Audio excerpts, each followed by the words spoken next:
बिस्मिल्लाहिर्रहमानिर्रहीम, अस्सलाम वालेकुम। आज जो मैं आपके साथ डिस्कस करूंगा मलेशिया का ए टू ज़ी, यानी कि हर एक चीज़ जो है इसमें जनरल वर्कर वीज़े जो है वो भी आ जाएंगे। मलेशिया में अगर आप शादी करना चाहते हैं तो उसका जो तरीक़ेकार है वो भी, इसमें प्रोफेशनल वीज़ा, मलेशिया में अगर आप कंपनी ओपन करना चाहते हैं तो वो भी, यानी कि हर एक चीज़ जो मलेशिया के मुतालिक हम लोग जानते हैं आपके साथ शेयर करेंगे। वीडियो को आपने कंप्लीट देखना है ताकि आपको हर एक चीज़ की समझ आ जाए, यानी कि ये आप कह लें कि एक तरह की हमारी मलेशिया की जो है वो फाइनल वीडियो है, यानी कि इसके बाद आपको अपडेट्स देते रहेंगे। लेकिन हमने तकरीबन जो है वो ओवरऑल मलेशिया के मुतालिक हर तरह की जो इन्फॉर्मेशन है वो आपके साथ शेयर कर दिया। आज की जो ये वीडियो होगी इसमें हर एक चीज़ जो आपकी जो प्रॉब्लम है, जो हर एक जो इसमें आपको मसले मसाइल आ रहे हैं, उन सारों पे जो है मैं आपके साथ डिस्कस करूंगा, आपको बताऊंगा। हर एक चीज़ जो है आपके साथ डिस्कस की जाएगी। वीडियो शुरू करने से पहले आप सब भाइयों से रिक्वेस्ट है कि आप हमारे चैनल को ज़रूर सब्सक्राइब किया करें और साथ में बेल का आइकन होता है उसके ऊपर ज़रूर क्लिक किया करें ताकि आने वाली नई वीडियो जो है बआसानी आप देख सकें। तो खैर चलते हैं अपने टॉपिक की तरफ। सबसे पहले जो मैं आपके साथ डिस्कस करूँगा कि मलेशिया जो गवर्नमेंट है वो फॉरेनर को किस किस कैटेगरी में आम जनरल वर्कर वीज़े देते हैं और उनका तरीक़ेकार क्या होता है, ये वो सारी चीज़ें मैं आपके साथ डिस्कस करूँगा। सबसे पहले आपको बताता चलूँ कि मलेशिया जो है वो 4 कैटेगरी में जो है वो फॉरेनर को जनरल वर्कर में जो है वो वीज़े देता है। इसमें एक आपकी कंस्ट्रक्शन आ जाती है, एक आपकी प्लांटेशन आ जाती है, एक मैन्युफैक्चरिंग आ जाती है और एक आ जाता है आपका सर्विस सेक्टर। अगर बात की जाए इन 4 कैटेगरियों में सबसे जो अच्छा जो वीज़ा होता है वो होता है सर्विस सेक्टर का। सर्विस सेक्टर का वीज़ा जो है इन 4 कैटेगरियों में सबसे जो है वो मतलब यानी कि अच्छा होता है, ठीक है। अब इसका जो एक तरीक़ेकार होता है वो ये होता है कि मलेशिया जो वीज़ा देता है वो आपको अपने मुल्क से, यानी कि पाकिस्तान जिस तरह है, पाकिस्तान से आपको वीज़ा देगा, ठीक है। आप पाकिस्तान से वीज़ा लेके जाएंगे, आप ये नहीं है कि और किसी मतलब वहाँ पे पहुँच के आप वीज़ा लेंगे। पाकिस्तान में आपका बाकायदा तौर पे मेडिकल होता है। आप इंडिया से हैं, पाकिस्तान से हैं, बांग्लादेश से हैं, आपका मेडिकल होता है प्रॉपर। मेडिकल होने के बाद जो है आप कॉलिंग के लिए अप्लाई करते हैं। कॉलिंग अप्लाई करने के बाद जो है आपका जब कॉलिंग आ जाती है ऑनलाइन उसका स्टेटस शो होता है। आप उनकी इमिग्रेशन की वेबसाइट पे जाके उस स्टेटस को चेक कर सकते हैं। इसमें जो चीज़ें आ जाती हैं कि स्टेटस जो अगर आपका ना शो हो तो इसका मतलब ये है कि कॉलिंग आपकी फ़ेक है, ठीक है। आपका प्रॉपर जो है वो स्टेटस शो होता है। अब जब आपकी कॉलिंग आती है फिर उसके बाद होता है आपका सिक्योरिटी क्लियरेंस होती है, आपने पुलिस रिपोर्ट करवानी होती है, ठीक है। यानी कि आम ज़बान में अगर आप कहें तो पुलिस सर्टिफिकेट आपने लेना होता है। फिर साथ में आपका प्रोटेक्टर होता है। प्रोटेक्टर के बाद आपका जो है वो स्टिकर लगता है। स्टिकर के बाद आप ट्रैवल करते हैं। जो वर्किंग वीज़े पे होता है, कॉलिंग पे होता है, उसको रिसीव जो होता है, जिस कंपनी का उसका वीज़ा निकलता है वो रिसीव करता है। जितनी देर तक वो एयरपोर्ट पे नहीं आएगा, उसको रिसीव नहीं करेगा, उतनी देर तक आप मलेशिया एयरपोर्ट पे बैठे रहेंगे। आपको कोई बंदा डिपोर्ट नहीं करेगा, ये बात आप ज़हन में रख लें जो कॉलिंग वीज़े पे जाते हैं। अब मैंने इस कैटेगरी में आपको 4 कैटेगरी बताई हैं। इसमें जो सर्विस सेक्टर है वो पाकिस्तानियों को नहीं मिलता होता वीज़ा। सर्विस सेक्टर का वीज़ा जो है वो ज़्यादातर इंडियंस, नेपाली इनको मिलता होता है, लेकिन पाकिस्तानियों को नहीं मिलता होता सर्विस सेक्टर का। हाँ, लेकिन अगर पाकिस्तान वहाँ पे मौजूद हो, मलेशिया में कोई प्रोग्राम उनका चल रहा हो, जिस तरह अभी रिहायरिंग का प्रोग्राम चल रहा है, तो उसमें फिर ये होता है कि आपको सर्विस सेक्टर का जो वीज़ा है वो मिल जाता होता है, लेकिन ज़्यादातर नहीं देते होते वीज़ा। ये तो हो गया आपका आम जनरल वर्कर वीज़ा जो है। इसमें अब 2 कैटेगरी आगे मज़ीद आ जाती हैं। वो ये होती हैं कि एक होता है आपका कंपनी का वीज़ा और एक होता है आपका आज़ाद वीज़ा। अब यहाँ पे बड़ी प्रॉब्लम होती है आप लोगों को। कंपनी का वीज़ा और आज़ाद वीज़े में फ़र्क क्या है? कुछ भी फ़र्क नहीं है। जो आज़ाद वीज़ा होता है वो भी कोई कंपनी जो है आपको वीज़ा निकलवा के देती है, किसी कंपनी के नाम से होता है, और जो कंपनी का वीज़ा होता है वो भी कंपनी का ही है, वो कंपनी निकलवा के देती है आपको। फ़र्क ये हो जाता है कि बाज़ औक़ात वहाँ पे कुछ इस तरह की कंपनीज़ हैं जो आपको वीज़ा दे देती हैं लेकिन आपको जॉब नहीं देती। वो कहती जॉब जहाँ पे मर्ज़ी करें, जिधर मर्ज़ी करें आप जॉब, ठीक हो गया। अब ये तो तरीक़ेकार हो गया इसका, कॉलिंग जो वीज़े होती हैं, वर्किंग वीज़े होती हैं उसका। अब आ जाते हैं विजिट वीज़े की तरफ। विजिट वीज़ा जो आपका होता है उसकी अगर आप प्रॉपर डॉक्यूमेंटेशन करें, आपको लास्ट 6 मंथ की बैंक स्टेटमेंट चाहिए होती है, साथ में आपका पासपोर्ट, आईडी कार्ड, ठीक है। इसी तरह साथ में आपने अपना बिजनेस एनटीएन शो करना होता है। करने के बाद आपका ये वीज़ा जो आजकल, ये आज की बात अगर की जाए, ठीक है, तो ये वीज़ा आपका तकरीबन कोई 18 से 22,000 रुपये के राउंड बाउंड जो है वो लग जाता होता है, अगर आप ये डॉक्यूमेंट्स देते हैं। अगर ये डॉक्यूमेंट्स आप नहीं देते तो यही वीज़ा जो स्टिकर जो एजेंट हैं वो सेटिंग के ज़रिए आपको 60 से 70,000 रुपये में ले के देते हैं, जिसमें सिर्फ आपने पासपोर्ट देना होता है और अपना जो है वो क्या कहते हैं एक फ़ोटो देनी होती है। आगे चले जाते हैं। जो आपका विज़िट वीज़ा है वो भी आपके साथ मैंने डिस्कस कर दिया है।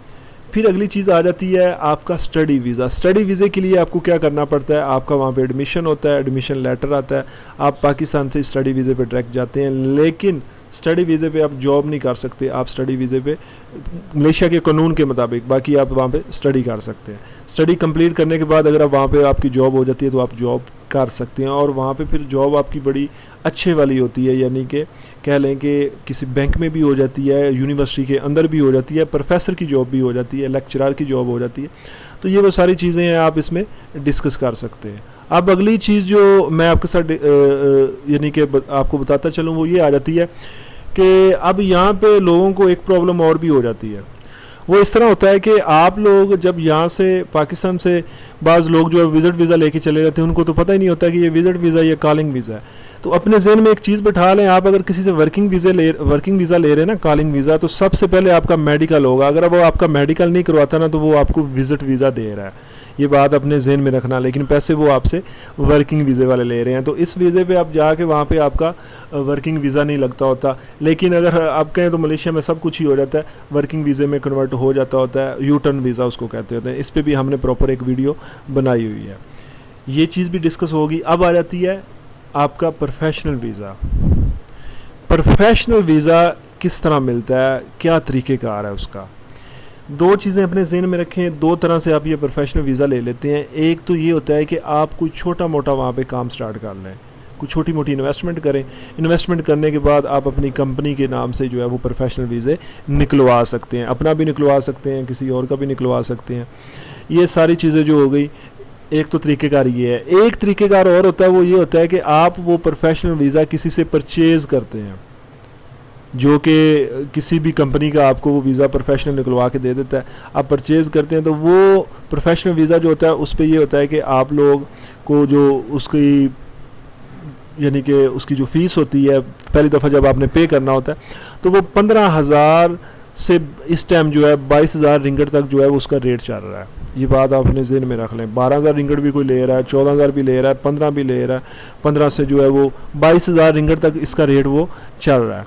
फिर आ जाती है अगली चीज़ आपकी कि आप वो ले लेते हैं। तो प्रोफेशनल वीज़े का फ़ायदा क्या होता है, प्रोफेशनल वीज़े का फ़ायदा ये होता है कि आपकी फ़ैमिली आप पे डिपेंडेड होती है, आपको वीज़ा उनके लिए लेने की ज़रूरत नहीं पड़ती। आम ज़ुबान में अगर मैं आपको कहूँ, यानी कि उनके वीज़े होते हैं लेकिन इतनी ज़्यादा फ़ीस नहीं होती, ठीक हो गया। तो आप आसानी से जो है वीज़ा उनके वीज़े निकलवा के वो आपके साथ रहती है, आप जो मर्ज़ी वहाँ पे काम करें। अब अगली जो चीज़ करनी है डिस्कस मैंने आपसे कि मलेशिया में शादी का जो तरीक़ेकार है, इसके ऊपर मैंने प्रॉपर बड़ी डिटेल से एक वीडियो बनाई है कि मलेशिया में शादी करने का जो तरीक़ेकार है वो 3 वीज़ों पे आप शादी कर सकते हैं। एक तो आपके पास प्रोफेशनल वीज़ा हो, आप इस पे शादी कर सकते हैं। एक आपके पास जो है वो स्टडी वीज़ा हो, आप उस पर शादी कर सकते हैं। और तीसरा जो है वो आपके पास विज़िट वीज़ा हो, यानी कि आप वहाँ पे शादी करना चाहते हैं। इन 3 वीज़ों पे आप वहाँ पे शादी कर सकते हैं, जो कि मलेशिया के कानून के मुताबिक आपकी शादी रजिस्टर्ड भी होगी, आपको वहाँ पे यानी कि आप कह लें कि आपको आईसी मिल सकता है। अब इसमें भी एक प्रॉब्लम आ जाती है कि लोग हमारे से अक्सर क्वेश्चन ये करते हैं कि अब मैं जनरल वर्कर पे हूँ, मेरी यहाँ पे जो है वो मैंने शादी की हुई है, ये है वो इस तरह। तो मैंने आपको वाज़ेह ये एक चीज़ बता दी है कि आम जो जनरल वर्कर वीज़ा है उस पर आप शादी नहीं कर सकते। सिर्फ 3 कैटेगरी हैं जिनके ऊपर आपकी शादी होती है। इनमें से किसी भी जो वीज़े पे आप शादी करेंगे आपकी शादी रजिस्टर्ड भी होगी। रजिस्टर्ड होने के बाद आपका जो है वो अपनी फैमिली का, अपने बीवी का जो है आपका वीज़ा भी लग जाएगा। अब वीज़ों का तो मैंने आपको बता दिया कि किन 3 वीज़ों पर शादी होती है। अब मैं बता देता हूँ कि इनके आगे, इससे आगे क्या होता है? इससे आगे ये होता है कि मिसाल के तौर पे आपने शादी कर ली है विज़िट वीज़े पे, तो उसका हरगिज़ मतलब ये नहीं है कि आपको फ़ौरन उसी टाइम जो है वो ना वहाँ पे परमिशन मिल जाएगी, आपको वीज़ा मिल जाएगा।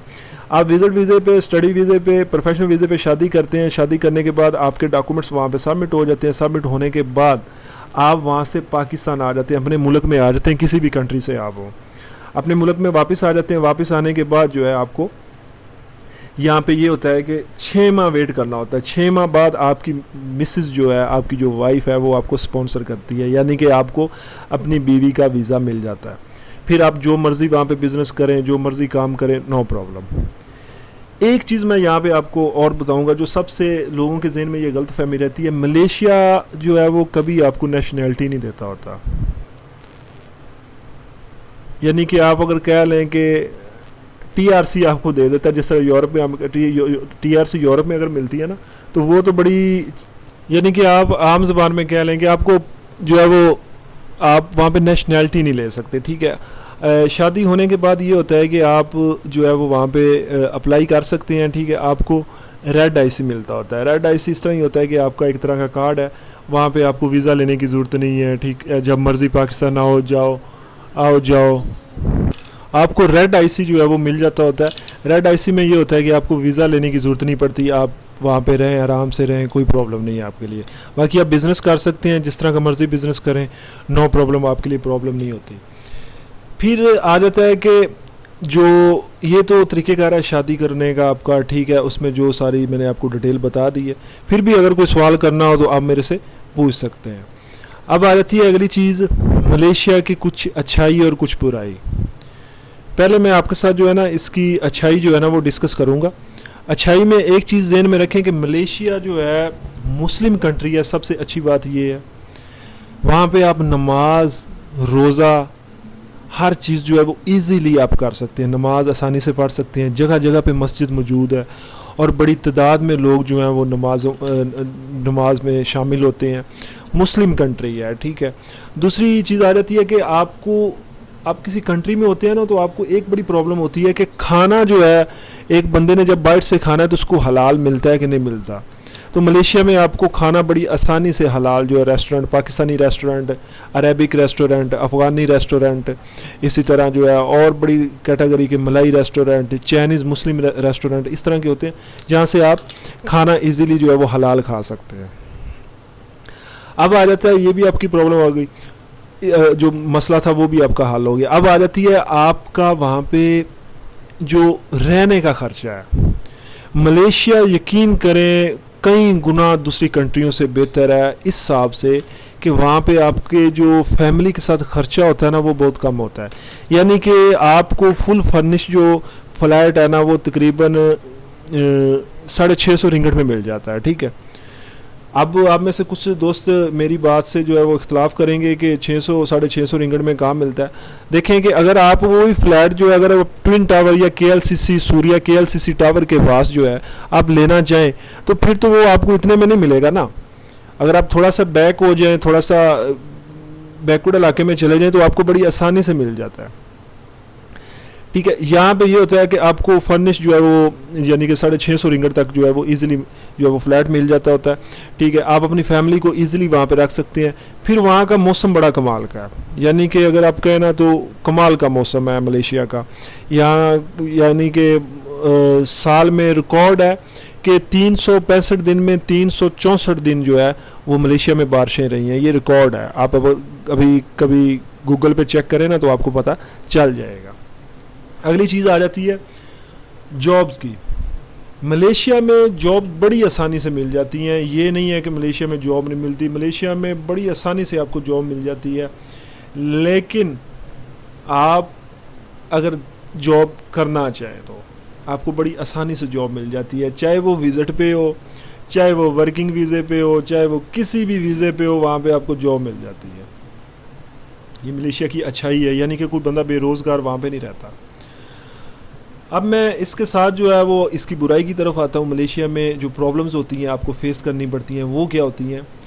एक तो सबसे पहले जो मलेशिया की पुलिस है वो इस तरह ही है जिस तरह पाकिस्तानी पुलिस है या इंडिया की पुलिस है या किसी और कंट्री की पुलिस है, ठीक है।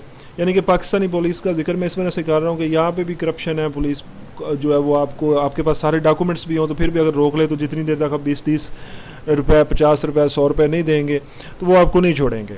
वहाँ पे यही सीन है कि पुलिस, आपके पास सारे डॉक्यूमेंट्स हैं, सब कुछ है, तो पुलिस ने अगर आपको रोक लिया है तो आप जितनी देर तक वहाँ पे उनको कोई 30-40 रिंगट, 20 रिंगट नहीं देंगे वो आपको छोड़ेंगे नहीं, ठीक है। वो आपको रोके रखेंगे, चाहे आपके पास पासपोर्ट, हर चीज़ शामिल है। शॉर्टकट बता रहा हूँ, ठीक है ना।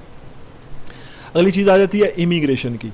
मलेशिया में जो इमिग्रेशन का सिस्टम होता है, मलेशिया में इमिग्रेशन बहुत ज़्यादा, यानी कि आप कह लें कि उसमें भी काली भेड़ें शामिल हैं, यानी कि इमिग्रेशन में भी करप्शन होती है, ठीक है। आपका बड़े काम जो है वो हो जाते हैं पैसे के ज़रिए, ठीक है। आपको मतलब यानी कि मैं बाद में आता हूँ उस चीज़ पे, ठीक है। तो वो इमिग्रेशन की बड़ी प्रॉब्लम होती है।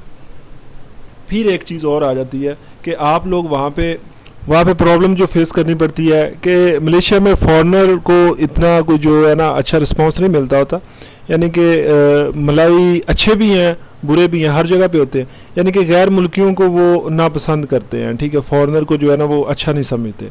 लेकिन ये है कि उसमें बड़े अच्छे लोग भी हैं जो आपके साथ बड़ी प्यार और मोहब्बत से जो है वो बातचीत करते हैं, आपको जो है वो मतलब यानी कि डिस्टर्ब नहीं करते। अब आ जाता हूँ थोड़ा सा मलेशिया की, आपको मैं जो है वो हिस्ट्री के मुतालिक बता देता हूँ। मलेशिया बेसिकली जो है ये, इसमें 3 नस्लें बाद हैं, 3 मज़हब यहाँ पे हैं। एक ये है कि मुस्लिम है, दूसरे आ जाते हैं चाइनीज़, और थर्ड पे जो है, थर्ड जनरेशन जो है वो है साउथ इंडियन, जो तमिलनाडु के लोग हैं जिनको तमिल कहते हैं, वो यहाँ पे बसते हैं। इसमें जो कि जो सबसे बड़ा मज़हब यहाँ पे जो है वो इस्लाम ही है। इस्लाम के बाद जो है वो क्रिश्चियन है, क्रिश्चियन के बाद हिंदू हैं, ठीक है ना, काफिर हैं यहाँ पे मौजूद है। तो यहाँ पे ये 3 नस्लों में से जो सबसे ख़तरनाक नस्ल है वो तमिल की है, ठीक है, जो आपको, आपके लिए प्रॉब्लम करती है, डिस्टर्ब आपको करते हैं, ठीक है। लेकिन उनके एरिया हैं, कुछ उनको स्टेटें दी हुई हैं, वहाँ पे जो रहते हैं हर जगह पे आपको तमिल जो अच्छे भी हैं, ये नहीं कि सारे तमिल बुरे हैं, अच्छे भी हैं। फिर ये है कि वहाँ पे तमिल जो नस्ल है इसमें जो है मामे हैं, यानी कि मामे से मुराद ये कि मामे रेस्टोरेंट भी बड़े पाए जाते हैं वहाँ पे, जो कि मुस्लिम हैं, मुस्लिम रेस्टोरेंट उनके हैं, मुसलमान हैं, वो भी वहाँ पे इबाद हैं, ठीक है। इसी तरह जो है अपना क्या कहते हैं, अरेबिक जो है बड़ी तादाद में बैठे हैं वहाँ पे। अरेबिक इस तरह के है जो जिस तरह पाकिस्तानी बैठे हुए, इसी तरह अरेबिक जो है वो वहाँ पे बैठे हुए हैं बड़ी तादाद में। आपको अरेबिक जो रेस्टोरेंट है बड़ी आसानी से मिल जाते हैं, अरेबिक खाने बड़ी आसानी से मिल जाते हैं। तो ये वो सारी चीज़ें हैं जो कि मलेशिया की थोड़ी सी मैं आपको जो है वो अपडेट दे रहा हूँ। बेसिकली करेंसी इसकी रिंगट है, रिंगट जो है वो पाकिस्तानी रुपीज़ में इस टाइम तकरीबन 50 के राउंड बाउंड है, ठीक है। यानी कि अगर मलेशिया 1 रिंगट हो तो पाकिस्तानी तकरीबन जो है वो 50 रुपये बनते हैं। अगली बात जो आपके साथ मैं डिस्कस करूँगा वो ये है कि इसकी बुराइयाँ वहाँ पे, और बुराइयों में शामिल आ जाती हैं चीज़ें, वो ये है कि मलेशिया में फ़्रॉड सबसे ज़्यादा है। अगर आप कहें तो दुनिया के उन चंद ममालिकों में शामिल है जहाँ पे फ़्रॉड सबसे ज़्यादा किया जाता है। फ़्रॉड से मुराद आपकी सैलरी पे भी फ़्रॉड हो जाता है, आपके वीज़े पे भी फ़्रॉड हो जाता है, आपके पासपोर्ट पे भी फ़्रॉड हो जाता है। एजेंट आपका पासपोर्ट लेके भाग जाता है, ठीक है, आपको वीज़ा नहीं लगवा के देता। इसी तरह जो है वो आप जॉब कर रहे हो किसी के पास तो वो कोई उस तरह का बंदा हो, यानी कि जो कि आप मतलब यानी कि अच्छा ना हो, तो वो आपको सैलरी भी नहीं देता। 2 माह 3 माह काम करने के बाद वो आपको सैलरी नहीं देता, आपको फारिग भी कर देता है। यहाँ पे अगर बात की जाए एवरेज सैलरी की मलेशिया में, तो जो न्यू बंदा होता है 1500 रिंगट तक वो अर्निंग कर लेता है, यानी कि मंथली 1500 रिंगट उसकी सैलरी है। अभी तो गवर्नमेंट ने जो है ऑफिशियली तौर पे इसकी अनाउंसमेंट कर दी है कि जो फॉरेनर है उसकी बेसिक सैलरी जो है वो 1500 रिंगट होगी। 1500 रिंगट से कम अगर कोई कंपनी देती है तो उसके खिलाफ एक्शन लिया जाएगा। ये गवर्नमेंट ने ऑफिशियली तौर पे अनाउंसमेंट भी कर दी है। तो वहाँ पे जो है वो आप मतलब यानी कि 1500 रिंगट पे अगर बेसिक सैलरी पे हैं, 8 घंटे ड्यूटी होती है आपकी, और आप वहाँ पे जो है वो प्रॉपरली तौर पे जो है आप मंथली जो है वो तकरीबन 2200 रिंगट, 2300 रिंगट, 2500 रिंगट ओवर टाइम वगैरह लगा के निकाल लेते हैं। लेकिन जब आपको वहाँ पे समझ आनी शुरू हो जाती है, सारा कुछ पता चलने लग जाता है, तो आप 4000 5000 रिंगट तक जो है ना वो आप कमा सकते हैं। आम जनरल वर्कर वीज़े की बात मैं कर रहा हूँ, अगर आप थोड़े से मेच्योर हो जाएँ। मलेशिया की ऑफिशियल ज़ुबान जो है वो मलाई ज़ुबान है।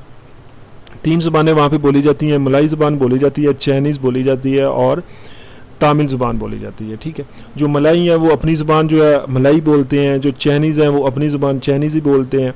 ठीक है, और जो तमिल है, साउथ इंडियन है, वो अपनी ज़ुबान जो है वो में बात करते हैं, यानी कि वो तमिल जो लैंग्वेज उनकी होती है, तमिलनाडु की जो लैंग्वेज है वही इस्तेमाल करते हैं वो। तो यानी कि इस पे किसी के ऊपर कोई उनकी ज़ोर ज़बरदस्ती नहीं है कि आप ये इस्तेमाल करें, ये करें, वो करें। मलेशिया में हर एक चीज़ को जो है उन्होंने कानून के मुताबिक रखा हुआ है। हर बंदे को इजाज़त है, चाहे वो मुस्लिम है चाहे वो नॉन मुस्लिम है, वो अपनी इबादत कर सकता है।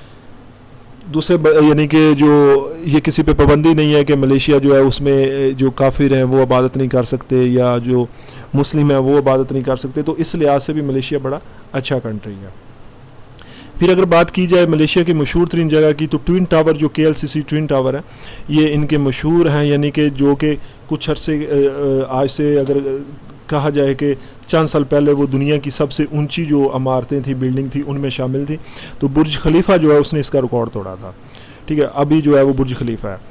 तो ये चीज़ें इसके मतलब है। इसके साथ साथ जो है अगर आप कहें कि आपको मलेशिया में किसी अच्छी जगह पे जॉब मिल जाती है, आपके पास वीज़ा चाहे अच्छा भी है, तो वो ये आपकी गलतफहमी है। मलेशिया बेसिकली जो फॉरेनर को बुलाता है वो सिर्फ जो आप कह लें कि डर्टी किस्म के काम होते हैं, यानी कि कंस्ट्रक्शन फील्ड है, उसमें भी कंस्ट्रक्शन फील्ड में भी आपको बड़ी अच्छी जॉब मिल जाती होती है, लेकिन वो सिर्फ लेबर के तौर पे इस्तेमाल करते हैं। रेस्टोरेंट में आपको वेटर की जॉब मिल जाती है, आपको जो है वो क्या कहते हैं रोटियां बनाने वाले पे जो है उस पर भी जॉब मिल जाती है। इसी तरह होटल में आपको जॉब मिल जाती है, क्लीनर की जॉब मिलती है आपको, ठीक है। फैक्ट्री में आपको जॉब मिलती है, पैकिंग की जॉब मिल गई, या ग्लास फैक्ट्री में जॉब मिल गई, इस तरह मुख्तलिफ कंपनीज में आपको जॉब मिल जाती हैं। तो अब यहाँ पे एक चीज़ जो और मैं आपको बताता चलूँगा कि वो ये है कि मलेशिया में आपको, तो ये सारी चीज़ें हैं जो मैंने आपके साथ डिस्कस कर दी हैं। अब यहाँ पे इसके बाद जो मैं आपके साथ डिस्कस करूँगा ना, वो मैं डिस्कस करूँगा इस मामले पे कि वहाँ पे काम कौन कौन से आपके हो सकते हैं, ठीक है। अब देखें ना कि यहाँ से कुछ लोग जो हैं वो विज़िट वीज़े पे जाते हैं, यानी कि विज़िट वीज़े से यहाँ पे चले गए मलेशिया में, ठीक है। उसके बाद वहाँ पे इलीगल हो गए, ओवरस्टे हो गए, तो फिर वहाँ पे जो है वो कोशिश करते हैं कि वो वीज़ा लगवाएं। तो वीज़ा उनका लग जाता होता है, ये आपको मैं बताता चलूँ, वीज़ा लग जाता होता है, लेकिन उसको कहते होते हैं यू टर्न वीज़ा, यानी कि आपका वर्किंग वीज़ा लग जाएगा, यू टर्न वीज़ा वो होता है, वो लग जाएगा। आप मलेशिया में जिस तरह मर्जी काम करें, आपको कोई बंदा पूछेगा नहीं, ठीक है। जब आपने वापस आना होता है तब आपके लिए प्रॉब्लम क्रिएट होती है। तो इस तरह वहाँ पे जो है वो वीज़ा वगैरह भी आपका बड़ा आसानी से लग जाता होता है, ठीक है। अब यहाँ पे एक बड़ी प्रॉब्लम होती है कि लोग हमारे से भी पूछते हैं कि फ़्रॉड, देखें भाई हर बंदा जो है ना वो फ्रॉड नहीं कर रहा, यहाँ पे अच्छे लोग भी हैं, बुरे भी हैं। अगर आपके साथ किसी ने फ्रॉड किया है, ज़्यादातर वो बंदे फ्रॉड करेंगे जिनका कोई सेटअप नहीं होगा, वो आपके साथ फ्रॉड करेंगे, ठीक है ना।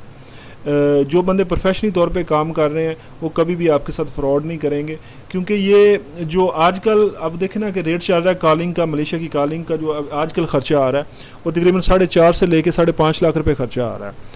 अब लोगों को यहाँ पे प्रॉब्लम होती है कि इतना खर्चा आ रहा है। अब लोग ये नहीं सोचते कि आज से अगर आप 6 साल 7 साल पीछे चले जाए ना, तो मलेशिया का जो रिंगट था वो तकरीबन 30 से ऊपर नहीं गया, ठीक है। तब भी मलेशिया गवर्नमेंट की तरफ से फ़ीस वही थी और आज भी फ़ीस वही है। फ़र्क ये हुआ कि पाकिस्तानी करेंसी गिरी, नीचे गिरने की वजह से रिंगट जब ऊपर गया तो आपके पैसे ज़्यादा बन रहे, लेकिन मलेशिया गवर्नमेंट की तरफ से कोई फ़ीस आपकी नहीं बढ़ाई गई। तो मैंने काफ़ी चीज़ें जो है आपके साथ डिस्कस कर दी हैं, तकरीबन जो मेन चीज़ें वो सारी मैंने डिस्कस कर दी हैं आपके साथ एक वीडियो में। वीडियो लंबी हो गई है, एक वीडियो में मैंने काफ़ी कुछ जो है ना वो मेन जो चीज़ें वो डिस्कस कर दी हैं। इसके बाद अगर आपके साथ डिस्कस करते जाएं तो ये बड़ी जो है ना वो वीडियो जो है ना ये बहुत ज़्यादा लंबी हो जाएगी। ये तो कम से कम मुझे 1-2 घंटे की वीडियो बनानी पड़ेगी, जिसमें बाकी चीज़ें भी आपके साथ मैं डिस्कस करूं, और भी बड़ी चीज़ें होती हैं। लेकिन मेन चीज़ें जो है, जो एक कानून के मुताबिक जो मलेशिया के रूल हैं उनके मुताबिक जो चीज़ें हैं वो मैंने आपके साथ डिस्कस कर दी हैं। एंड पे मैं सिर्फ एक बात आपके साथ शेयर करूँगा, वो ये है कि एक जो आज़ाद वीज़ा होता है उसमें ये होता है कि वीज़ा रिन्यूअल आपने खुद करवाना होता है।